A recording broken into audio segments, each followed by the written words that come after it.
Hello, it's Kate Stillman with yogahealer.com, and my dear old friend and teacher, Mary Thompson, asked me to give graduation and career advice to the Ayurvedic practitioners graduating at the California College of Ayurveda.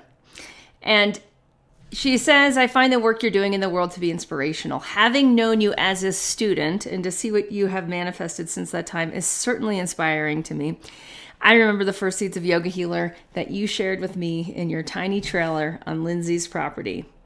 I'd like you to share a small part of your story with the graduates. And if you have any words of wisdom for them, I'd like you to share those too. So just a little backstory. Mary Thompson was my first Ayurvedic medicine teacher at the California College of Ayurveda, where I enrolled in the Ayurvedic practitioner program. I think I enrolled in 99 and graduated in 2000, in early 2002. I started yogahealer.com, and I think I bought it on GoDaddy, the domain, and started building the website in November of 2001. Mary's known me since my very first Ayurvedic class, and I was really honored to receive this request from Mary. And yeah, I would love to give some advice to a new graduate. I do have some advice. And she asked, imagine if you, as you are today, could have whispered something to yourself during your own graduation ceremony. What would that have been? So I've come up with 10 tips. It just ended up being 10. I wasn't aiming for 10. But as I sat down, it just started to flow right out. And this is what I've got. This is what I've got for you if you're new. I also actually really recommend that you share this with anyone who's an Ayurvedic medicine practitioner or Ayurvedic lifestyle counselor. I just want to say it's not the easiest career path. And for many of you listening, it is your career path, whether you like it or not. And I know that's how it was for me. I was smitten. That's what Prashanti Dejagar also, who also went to CCA. I met him there. He was a class ahead of me. He was already more or less a guru at the time and just needed a certificate. He was saying, you just get smitten by Ayurveda and then it does what it wants with you. And that's very much what it felt like to me. I became a lifetime devotee before I even started at CCA. And by the time I was done, I actually was already making a living full-time with my skills in Ayurveda and in teaching yoga. And so from there it just grew. So I'm going to offer to you exactly what I would have told myself at the time. And I tried to actually prioritize this a bit, but not perfectly. Okay, so number 1, feel your care. I learned this years later. We all of us called into this profession, all of us called into the Wellness Pro path. We just downright care. Like we've walked our own healing journey. We're still walking our healing journeys, right? And we start to see just how many people need help. And that is where you're going to fuel your energy from your care. So be very in touch with your care. Sometimes it can feel like judgment, like you see tons of people that are super overweight or eating crappy food and you feel your judgment towards them. But under that judgment is your care, right? And sometimes you do have a desire to make a good living or make money or whatnot. But under all that is just that you care. You care that people feel better. And that is a power source. Keep returning to your desire to help people. Don't focus on what you're getting. Focus on what you're giving. You'll get good. And I promise you the opportunities will follow. Okay. Numero dos. Get experience, get results as quickly as you can. Malcolm Gladwell, 10,000 hours, right? Whittle away your 10,000 hours. It's going to take you a while to figure things out. And you need to work with people. You need to talk with people. You need to use your skills on bodies. You need to use your skills on emotions and minds and spirits. You need to find out what you're finding out. And don't worry about what to charge people. Just find out if you can provide value. Once you're providing value and getting results for people, you'll have a much better sense of how you can exchange your value in the marketplace. As I learned from Greg Hartle, author of $10 in a Laptop, he's an entrepreneur. And he said, and it stuck with me, I wrote it down, I memorized it, I've said it a million times again and again for Greg, and it's, you serve at the pleasure of the marketplace.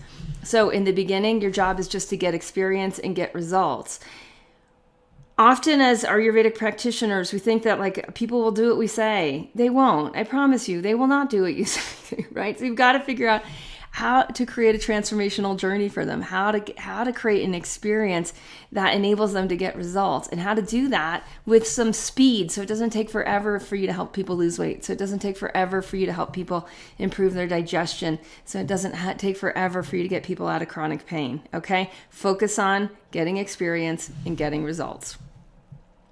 Number 3, design a journey for your future clients. Now, this is an advanced, I gotta say, this is advanced, but I'm putting it in number 3 to get your wheels churning, to start to get you thinking in the right pattern. Everything that happens from when someone hears of you and someone hears of Ayurveda and then they get to know you because you're the Ayurveda person in your hood, right? Everything that happens from that point on is your responsibility. It's not theirs. You need to design a journey, and you can use so much cool stuff to do that now, even way more cool stuff than when I graduated in 2001. Technology's gotten so much better. You can use emails, phone calls, videos, worksheets, checklists, quizzes, retreats, one-on-one time, group time. You can do a mix of it all.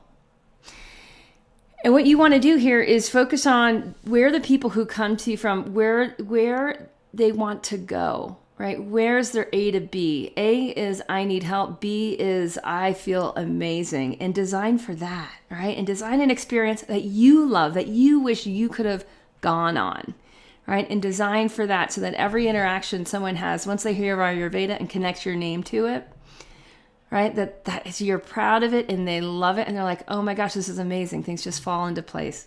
There's also a sense of ease when you design a good journey for your future clients.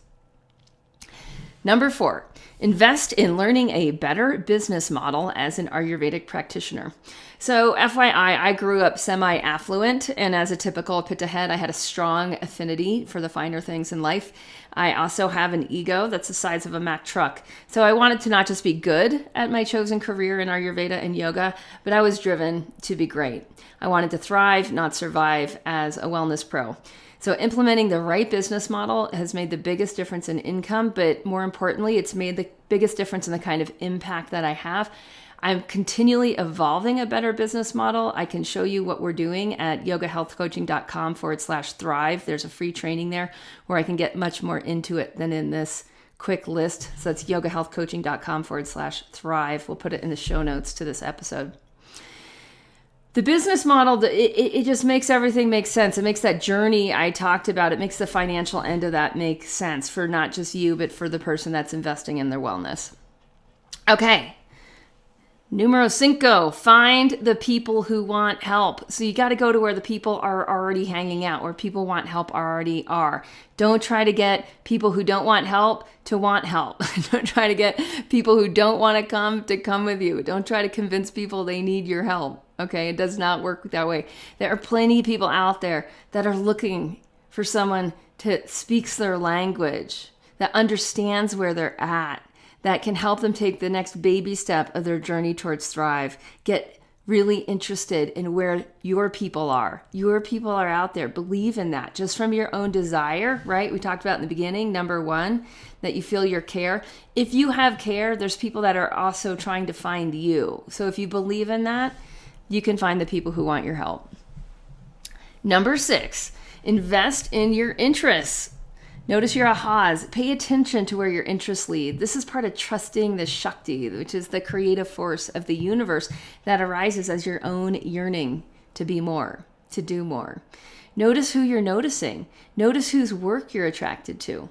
Get in touch with your own desire to be good at guiding people to thrive, your desire to be great, and study those who are great. Study those who are making a difference. I know for me, this idea of investing in my interest, it took a lot of twists and turns, and it took a massive turn into the world of entrepreneurship and business and online marketing.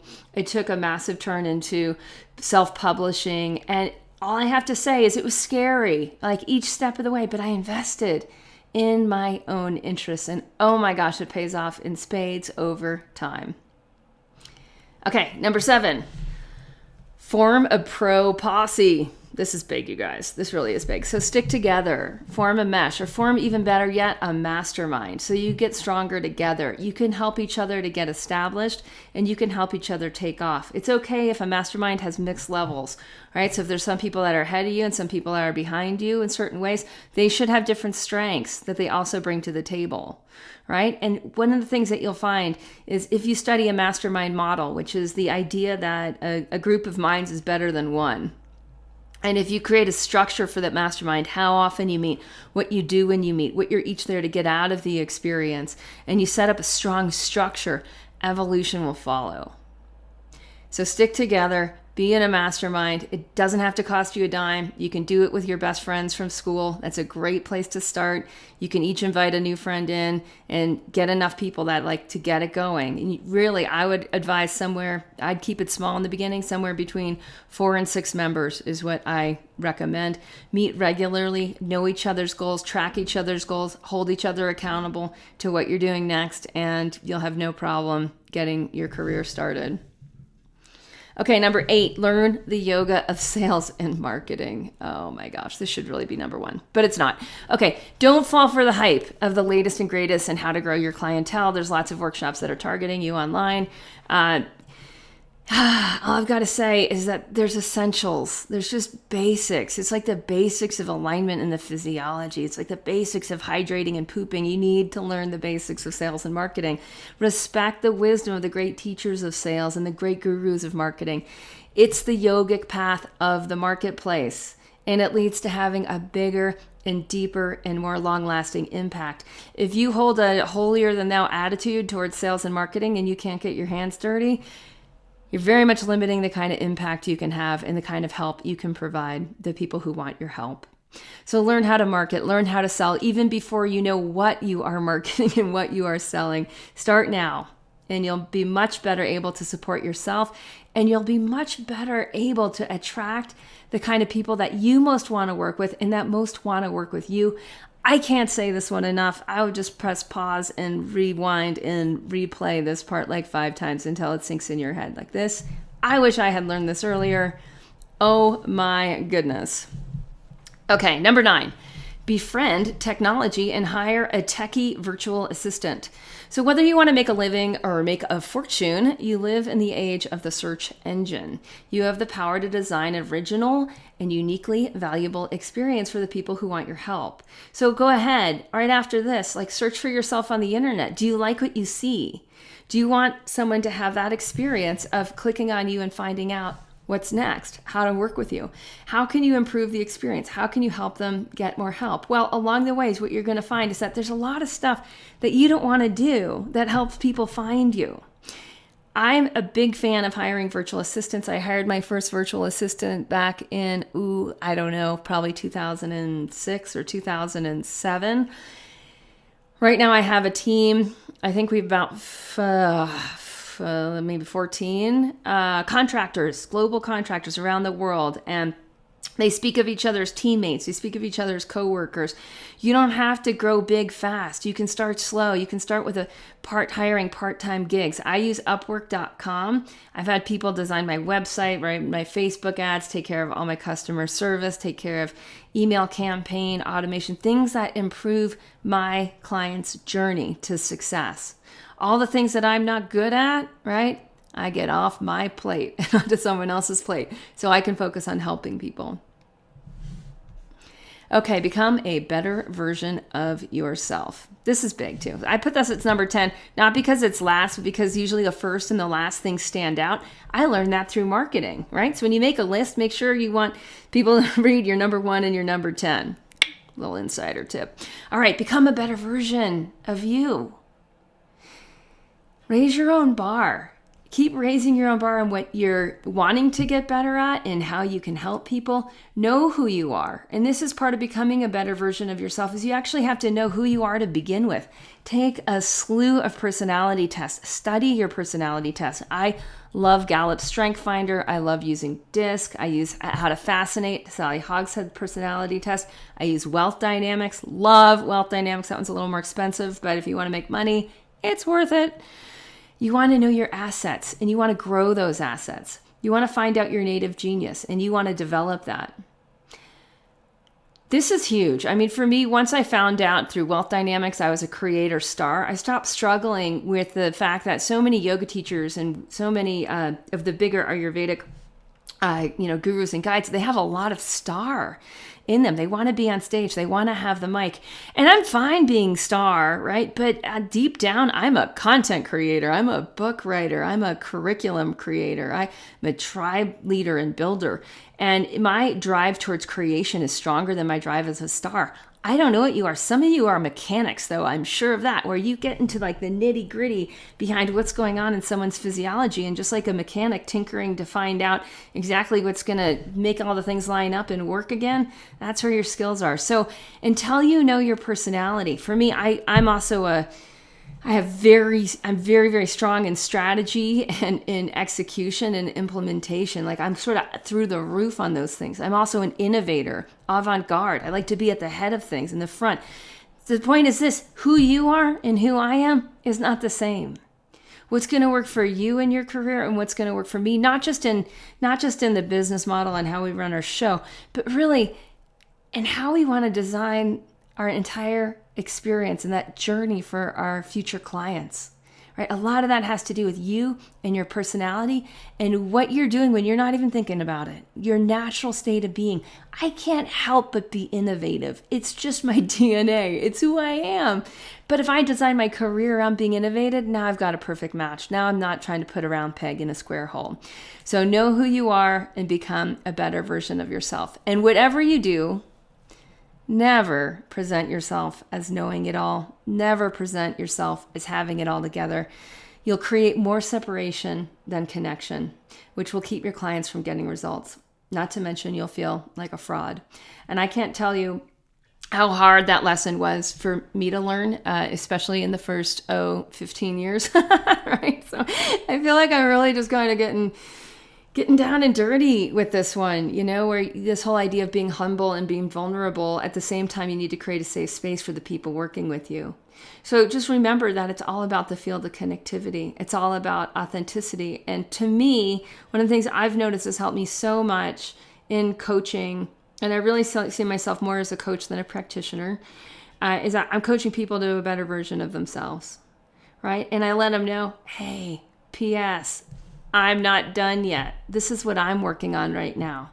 In these areas, I'm a few steps ahead of you. Let me help you experience what you want to experience next. All right, Mary Thompson, just a deep bow to you for being who you are, for guiding so many students through becoming Ayurvedic practitioners. Deep bow to you too, Dr. Mark Halpern, founder of the California College of Ayurveda, for your dharma and starting and creating and nurturing and really delivering on this enduring school where people can come and study and graduate and go spread Ayurveda through their communities. Rock on in your career, Ayurvedic practitioners and Ayurvedic lifestyle counselors.